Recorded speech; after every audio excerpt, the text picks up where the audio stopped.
नमस्कार आपण देखुछंती S TV news Odisha 24 चलंतु देखिबा ढेंकानाळर प्रसिद्ध बाबा आखंडरमणिଙ୍କ शोइब पीठर खबर।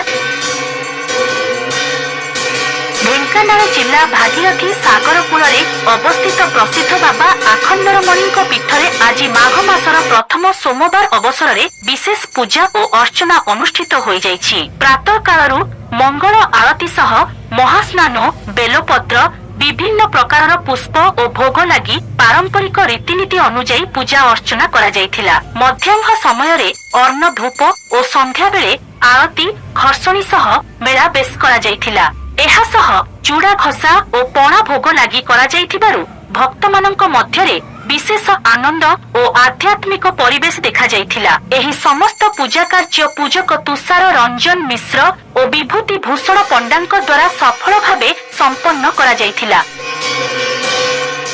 ढेंकानाळरू शुभम पाणीଙ୍କ report S TV news Odisha 24।